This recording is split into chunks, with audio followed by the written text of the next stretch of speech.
Dawn number 2. So this is dawn 2. What would you do if a patient had a hernia patch where the incision line is from C-section? Would you still do tummy tuck? And also, what would you say it was if lumps kept coming out from the central muscle line where the repair was supposed to be? Would this indicate bad repair, and how could you fix, please?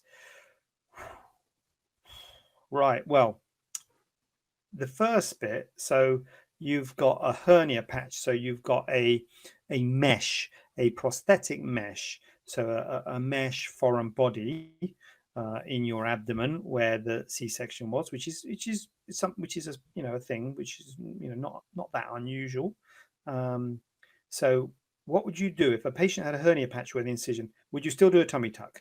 Yes, I would still do a tummy tuck. It does make it more difficult, Dawn, particularly in terms of the repairing of the muscles, because you're going to have a mesh there, and the point of a mesh is to strengthen the abdominal wall, usually because someone's had a hernia. I'm going to assume it's an incisional hernia, perhaps from the C-section or whatever. A hernia is a weakness in the abdominal wall, and if you can't repair it directly, it's like having a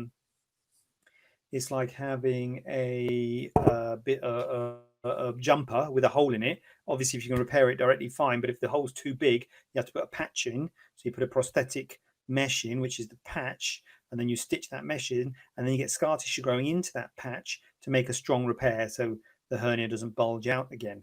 Now, when we're repairing the muscles, if there's a block of scar tissue, if there's a block of mesh there, it's quite hard to repair the muscles and bring them together with this unforgiving lump of scar / mesh. So it does. So the tummy tuck bit would be fine. It's just the muscle repair which would be difficult, and we might be limited as to the muscle repair that we could do. So it depends on how bad your muscles are in terms of the divarification of your muscles, which means your rectus abdominal muscles, your six-pack muscles, instead of being right next to each other, down here, they run as 2 lines down here. The muscles go like that. They've got lines that go like that, but the muscles go like that. And when you have pregnancy or put on weight, they get splayed apart. And as part of a tummy tuck, we bring them together. So we would be limited we might be limited as to how much we could bring them together. So that's what I would say to you if you're just having a tummy tuck and you had a mesh there. I would say it's fine to do it, but there's a risk that the divarification repair would be a little difficult, and we might not be able to get as good a repair, because when you go into virgin tissues which haven't got any scar there, everything moves a lot easier. The other risk would be infection, because if prosthetic material, just like a breast implant or a hip replacement or a cataract or a heart valve or whatever it is, if you get an infection with a prosthetic material there, and a mesh is a prosthetic material, then the infection doesn't settle until you remove the prosthetic material. So if you're going back in and doing surgery around that mesh, there is a risk of introducing infection and causing pretty big problems, to be honest. When you get a mesh infected, it's pretty horrible. Which brings me on to my your second point. What would you say if lumps kept coming out from the central muscle line where the repair was supposed to be? Would this indicate? Now, I don't know what you mean by lumps. Now, if you mean like recurrent hernia, if there's a bulge next to, so they've darned the hole in your jumper, but you're getting a hole, you're getting another hole at the edge of the darn, that might be maybe, bad repair, or maybe the tissues are friable. It can be difficult if the tissues are friable. If you had a lot of problems with hernias and infections, if the tissues aren't strong, we can put an unforgiving mesh in, but if the tissues aren't strong that we're stitching the mesh to, it can fray, as you can imagine, just like a jumper. If I'm going to push on with the jumper analogy. I think it's working. It's working for me anyway. Then you could get, hernias, bulging through. The lumps. The other thing is, in the back of my mind, I'm thinking infection. If you get a chronically infected mesh, you can get lumps. You can get discharge. It's usually a bit more unpleasant that if you're getting discharge and lumps and what have you. But I don't think that's what you're describing. But if that happens, then you've got to think about removing the mesh, maybe, or long-term antibiotics if you can. But if it doesn't settle, then you've got to remove the mesh, which can be a bit of a nightmare, because you remove the darn, then you flip and have the hernia back, because that's why you had the mesh. But you might not if there's enough scar tissue, blah blah blah. But that becomes a difficult problem. But it sounds like what you're describing, the lumps are maybe that the recurrent hernia. So then if you have got recurrent hernias and you're having a tummy tuck and you're looking at having these hernias repaired, that becomes a difficult problem. And you might want to involve another surgeon, a general surgeon who sort of deals with abdominal hernias and things, might be someone who you'd want to involve with the tummy tuck. If you're, so straightforward, if you just got a mesh there from years ago, is it a problem to have a tummy tuck? Well, no, given the rider before. If you're getting lumps at the side, so if you've got recurrent hernias and you're having a tummy tuck, you might want to get a general surgeon involved, or the plastic surgeon might want to get a general surgeon to help repair the hernia, the recurrent hernia, at the time of the tummy tuck, which could be done, but it would increase the complexity of the surgery. Is that helpful, Dawn? I hope so. 3 wives with his name. Dear. Open a can of worms with that, Gemma. Anyway, Lil Burn's good. Lil one's good. Very young looking, JJ. Thank you. Thank you. Gemma, Michelle Whitaker is my friend. Oh, Beth Brannon here, looking amazing too. Let's all get together. We should have a drink, shouldn't we? That's what they're doing. Virtual night out. Actually, I shouldn't be doing that with. No, you should. Actually, leave me out of it. I shouldn't. Yeah, GMC and all that. Let's move on. Incisional. It was. I've had 5 natural births and 4 C-sections. Yeah. So an incisional hernia. So it's a difficult problem there, Dawn. You got a difficult problem, my friend, and I think it's I don't know. It's doable, no question about it. It's doable, but it might be a bit more difficult. Well, it would be more difficult than a normal tummy tuck. Michelle, yes, not been in for a while, but all good. Are we back when things calm down? Yeah, Michelle, please do. Be lovely to see you. It has been a while, and hope all's well. Well, it is all well, but as well as can be expected under the circs. Yes, bulges come out here and there. So how else could it be repaired? They're like hernias. Well, Dawn, I think it's going to have to be a bigger mesh. If you think about it, I think the jumper analogy is working. Your jumper, you got a hole in it. You put a patch. It's ripping through on the sides of the patch. What can you do? Put another patch. A bigger patch. You can, and there's different ways you can do it. You can do what's called onlay patch. You can put a patch on top, or you can go inside and put a patch inlay. You can do sandwiches. There's all sorts of things you can do with the way you put the patch in, what you use for the patch. So there's different types of mesh. There's biological mesh and there's prosthetic meshes. So there's all different types of meshes. It's a world of its own, to be honest with you, Dawn, which is why you might want to get someone who does hernias, which is basically a general surgeon, who are the surgeons who deal with hernias, and someone that involved, because it is a difficult problem. If you've got a recurrent hernia, if you've had a hernia and you've had it repaired and you've got recurrence of it, it's a difficult problem. As you can imagine, trying to repair a weakness of the abdominal wall, and you're putting stitches through, and the tissues are weak and friable. You're putting stitches through the jumper, and the fabric of the jumper is weak. It's tough. It's tough, and you might have to just go bigger with mesh, or put them in different ways. But it's a difficult thing, Dawn, and it's a world of its own. I've had 2 tummy tucks, and he's made the biggest mess ever. Oh God. Oh dear. Right. You know what, Dawn? I know it's not. Well, I don't know if it's helpful or not, but I sometimes see people who are desperate, and they said, I've had 2, or I've had all this, and I've had that, and I've that, and the breast's not right, and all this, and all that. Every time we do surgery, we're giving scar tissue. Revision surgery is hard. It is hard. Doesn't matter who's doing it. It is the law of diminishing returns. It really is. And sometimes you think, oh, he'll be brilliant, that guy. I'll get that guy to do it. And like, no one's really sort of superhuman. No one's. We're all cutting and stitching basically, and it doesn't matter who you are.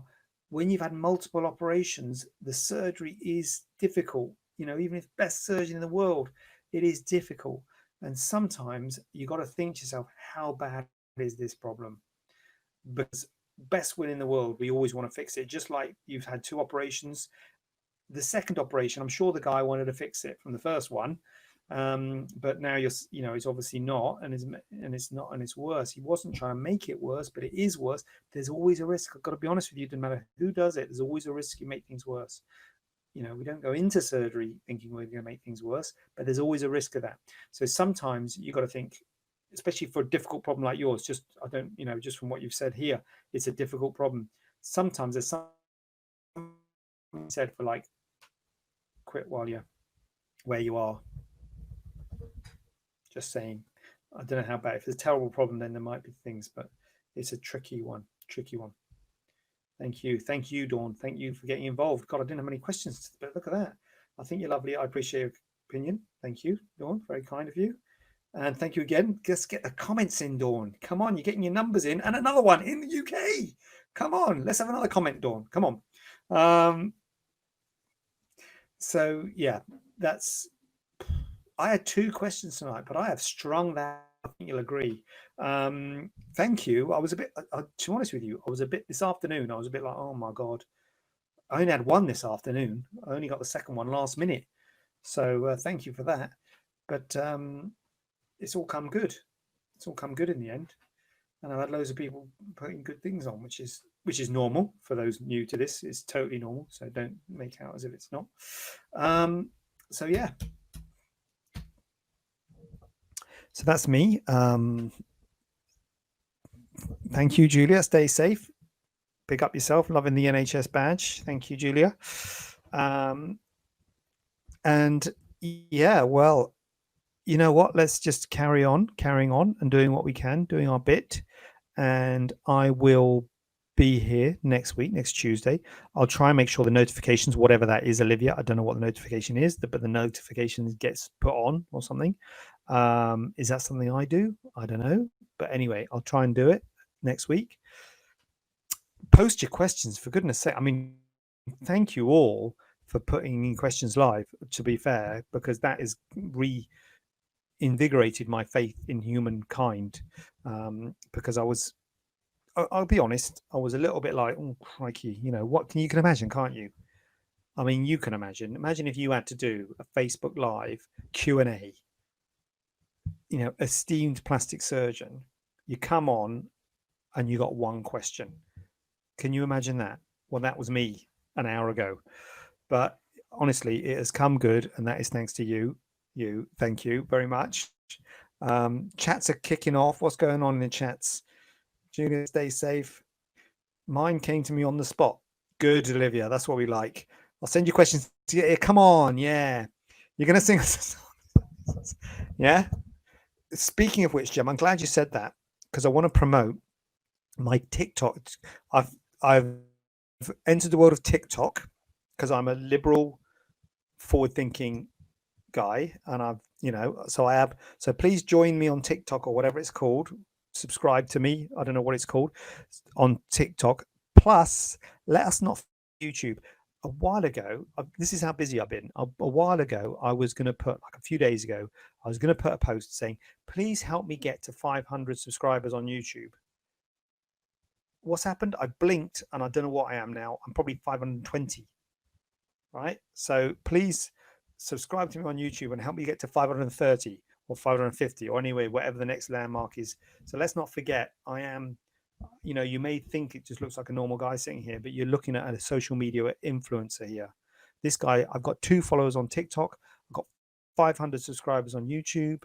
I'm an influencer. I don't think anyone could argue with that. So yeah, please go and look at all those things. Is this a new emoji, the wet rainbow? Is that a new emoji? I'm loving it. See you soon, Dawn. Get yourself to the clinic when we're back and running. Stay safe, Olivia. See you next Tuesday. Oh, look, Natalie's put a couple of rainbows in. Olivia's had to go the extra mile, hasn't she? Had to put 8 in. Yes. Gemma, what's your name on TikTok? The Stoiano Clinic. I have reason to believe it's the Stoiano Clinic, Gemma. I put it the same as my Instagram name, which I believe is the Stoiano Clinic. I've not got TikTok. I'll have a look. Well, I wouldn't do it just for that, Olivia. You won't be missing out on anything. It is not. Dawn's in with a question. That's what we want. Come on, Dawn. Dawn, you are rocking it with the comments / questions. Would a fleur de lis would a fleur de lis fix this, and how would living with such a massive amount of mesh all the way down front and where incisional hernia is, when my stomach muscles are like jelly? Um, no, no, Dawn. So there's two things. There's the skin, and there's the abdominal wall. The fleur de lis is good if you've got a lot of skin, particularly if you've got side to side excess as well as up and down excess. So a fleur de lis would contour the skin in a side to side fashion as well as an up and down fashion. So if you had a lot of skin problems, that's where the fleur de lis comes in. Your problems are not skin, your problems are abdominal wall.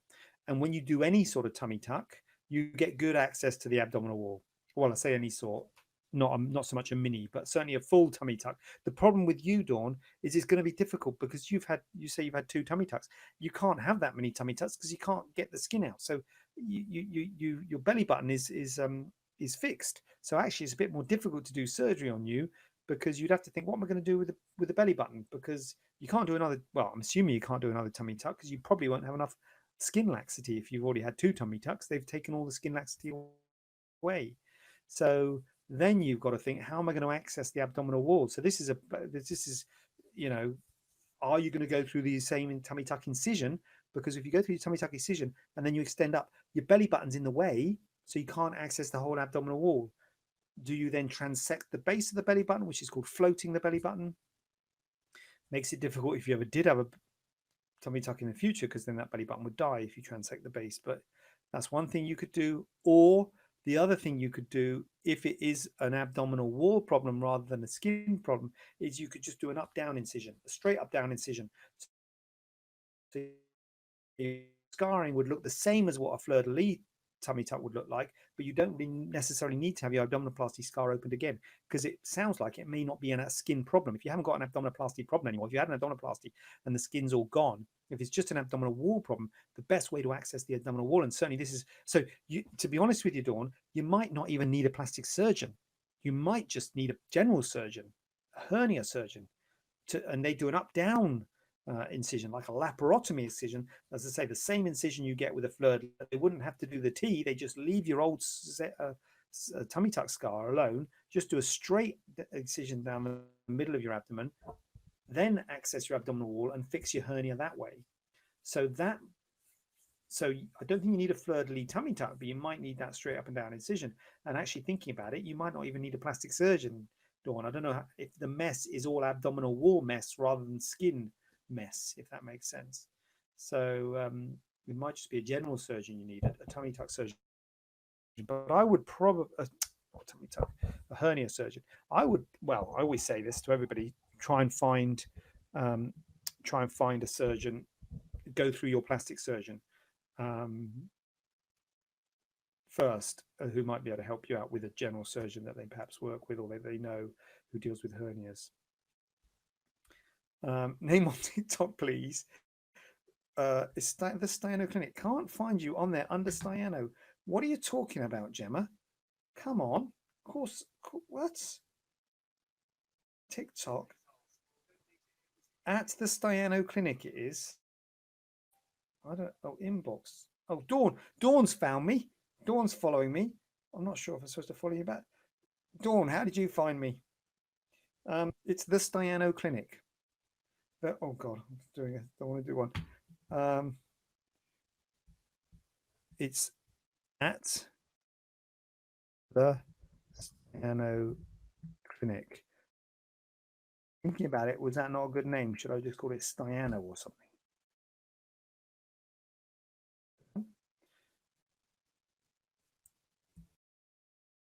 On, how do you spell TikTok? Is it tick? Was it K? Tick. Oh, right, sorry. So oh, my cat's so there you go, Gemma.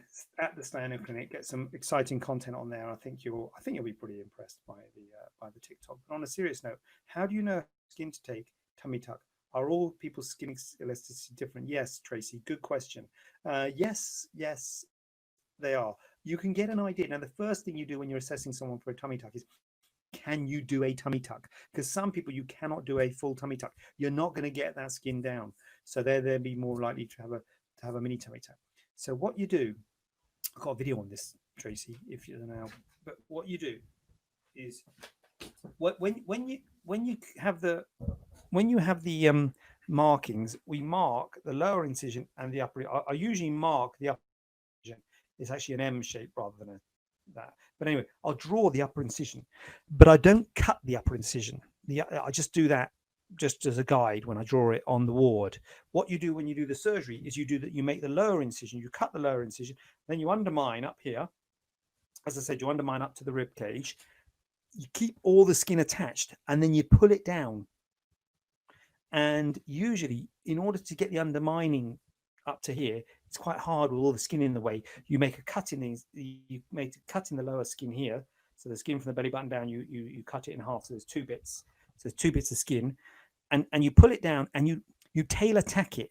You assess how you break the table. So you in surgery we break the table. So you set up like that, and then we assess how much skin we can pull down, and then mark it with a pen how much we can pull down and get closed safely. So we don't tend to, I mean, I have worked with some people who have made that top incision. I don't make the top incision at the time. I pull it down, break the table, pull it down, and then assess where I can make it safely and still get it closed. And then I make the cut of the upper skin flap. So I don't take any skin away until I'm sure I can get the skin closed safely. And sometimes, because you made a hole around the belly button and then a straight line down, sometimes you can't get all the way to above the belly button. So in some people, paradoxically, if you haven't got a huge amount of spare skin, it's more difficult, and you might have to make a little short T, and that T is where the belly button was. Make a little T-shaped scar. It's not a fleur de lis, it's just a little T-shaped extension. If you can't get all the skin down, it's a lot easier if I showed you. If you were there in real life looking at a tummy tuck to explain. I don't know if I've explained that very well, but basically everyone is different, and whilst you might draw the upper line, you tend not to cut the upper line. You just undermine all the skin, break the table, pull the skin down, and then you see how much you can cut away. And so someone with more skin laxity, you might be able to cut more skin away than someone with less skin elasticity. So yes, everybody's skin elasticity is different, and you assess it on the table, and you obviously take as much as you can as way safely without getting wound healing problems. Dawn, my belly button has been put back in wrong place. Yeah, Dawn, that's a risk of a tummy tuck. Hard to move as well. You're sort of limited how far you can move it. Yeah. Oh dear, Dawn, you're in the wars, aren't you? Yeah. General surgeon has looked. He was mortified. Oh God. At the Steiner Clinic. That's mine. That's my post. Got you. Gemma's got me. Yeah. I'm sure you'll be impressed. On TikTok. That's my post. Gemma, I want to see you do Carol Baskin one. Oh yeah, we watched that with Tiger. What is it? Tiger, whatever it was. Anyway, Joe Exotic. Yeah, thank you. Julia. Yeah, Bohemian Rhapsody. Thank you. Yeah, thank you. Look, I'm getting embarrassed now. Right. Okay. That's my other life. That's my celebrity lifestyle. Anyway, on a serious note, God, this has been a good one, hasn't it? Who'd have thought it? Who would have thought it? Not me, that's for sure. I would thought I was going to have an early bath today. I thought I was going to embarrass myself, but well, anyway, it's arguable, isn't it? So, thank you all for joining me. And oh my God, are my TikTok numbers soaring as we speak? I had 2. I bet I've got. Oh, my daughter will be impressed. Come on, guys, let's go viral. Oh, how do I see? How do I see? I don't know how I see it. Oh, sorry, that's me. 6 followers. Come on, 5 likes. That's what I'm talking about. I think it's lovely you're on TikTok. Thank you. Thank you. Look at that. 6 followers. Come on. I need to find some courage. Oh, I don't know about that, Dawn. Don't worry about it. No one really sees it. Well, 6 people have seen it, so you know. Oh, Olivia's off. Good night, Olivia. Sleep well. Videos, yeah. I tell you what, it's amazing what you can do. My daughter's done some amazing stuff. You fit it together. The Bohemian Rhapsody, she was upset that I didn't carry it on. You're supposed to carry it on, apparently. You're supposed to press the button and then you can do another one. I didn't know. Anyway, I'm learning. So yeah, well, actually, Gemma, she won't it won't take her long to go through my videos. There's only 2 of them, but anyway, she can watch both of them. And yeah, I'll be doing something more exotic as time goes on. So thank you.